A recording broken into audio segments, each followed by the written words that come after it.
Zach, if you guys are without Harold this weekend, how confident are you in that depth chart? That the other guys you have. Say that again.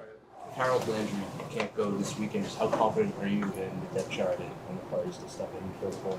Yeah, I would say anybody that's on the field we're confident in, or else we wouldn't be putting them out there. But yeah, whoever's in whichever room, whether it be OLB, ILB, D-line, DB, feel good about our depth.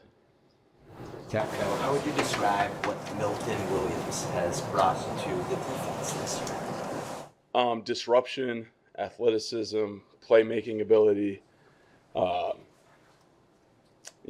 of just an attitude to want to make plays, ownership in his production, his craft.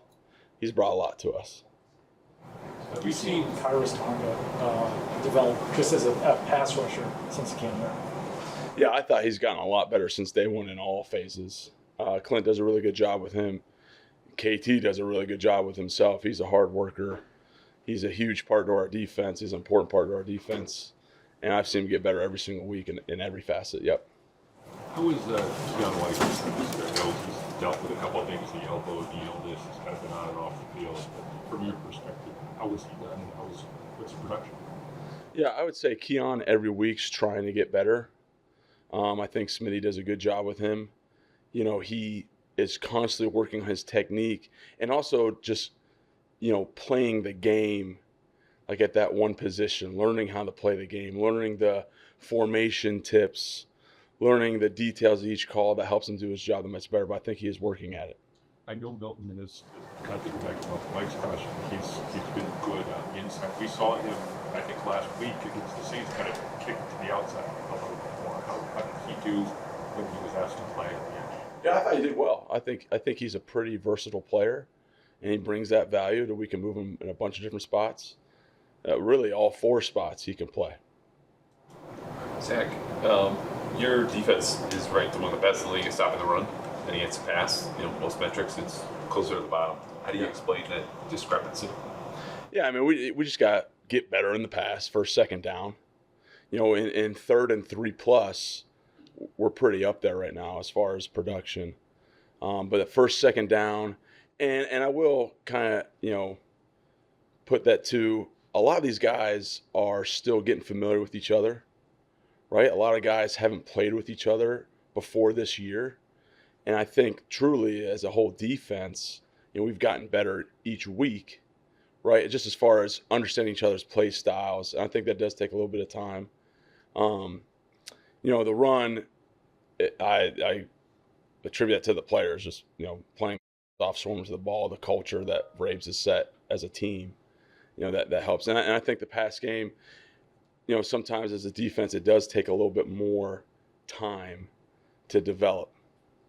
You mentioned the players understanding one another's play styles better. Yeah. What's an example of something that happened in New Orleans with Buffalo that may or may not have been happening, say, Miami or against the Raiders? Yeah, I would say it's more about, not only within one room, like the DB room within the DB room or the ILB room with the DB room of like, hey, in this coverage, I know that you're going to be right here. And we both know, like, hey, if the quarterback takes it this way, we're going to be working together to this area without getting too deep into the scheme of it. But just knowing where guys are going to be as far as whether it's a zone coverage. I know you have me here, I got you there, and trusting that within each other and not chasing the play outside the framework of their own job. Yep.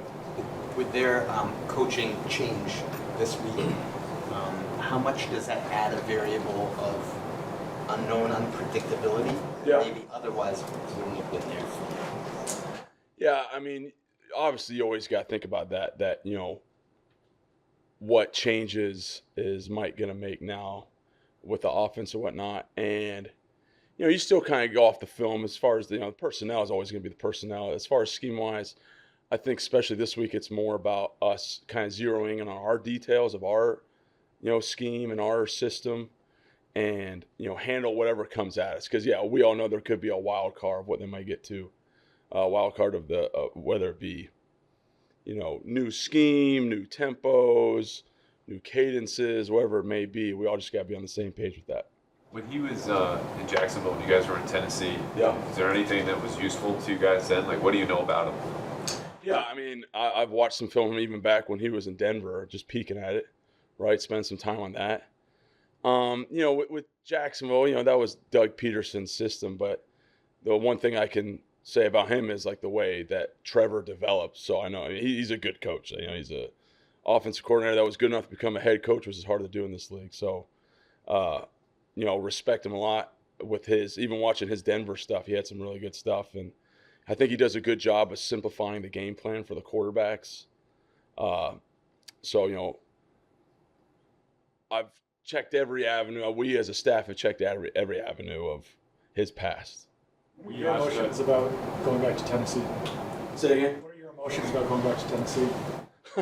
I mean, there's not really any emotions to it. I mean, that was a couple of years ago. I mean, truly, this is just the next game. It's an important game. It's going to be a tough game. It's a road game. Any road game in the NFL is a tough game. I don't think there's anything extra added for me as far as it being Tennessee. We asked Jeremy Springer about the level of energy around Mike Vrabel for this game going back to Tennessee, and he said Vrabel is the same as he is every day. He's 4th and 1.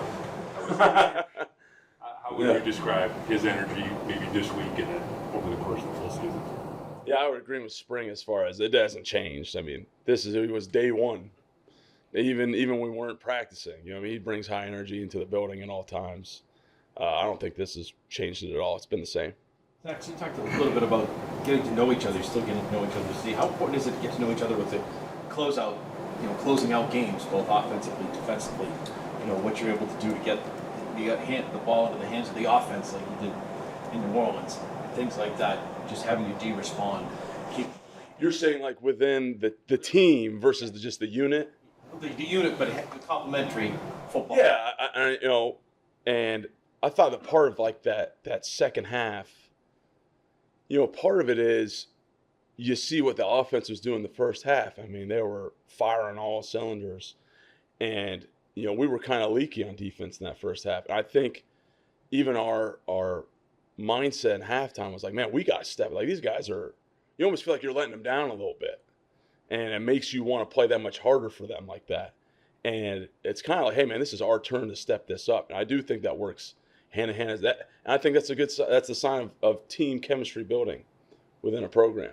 What did you think led to some of the explosive plays against the Saints? And it seemed like they were doing a lot of dinking and dunking. So where do you kind of find that balance of wanting to stay over the top while also, trying to make sure they're going short consistently? Yeah, I thought our guys, the first play, that's a tough play for Doug.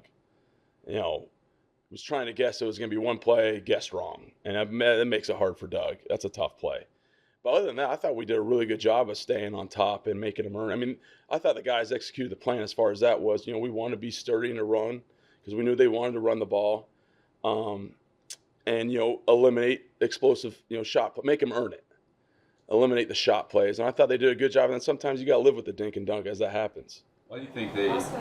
Yeah, I guess this might be a guess, but you open with corner blitz and they're running 9-8-9. Like you're both looking for something big right away. Do you have any sense why?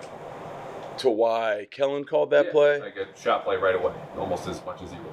I mean, I can't speak for him. I mean, probably trying to get some energy and juice to get the game started. I thought it was going to be a different style play that would be better for us than how this scenario happened. But, he guessed right, I guessed wrong. Thanks, Zach. Yeah, appreciate you guys. Thanks.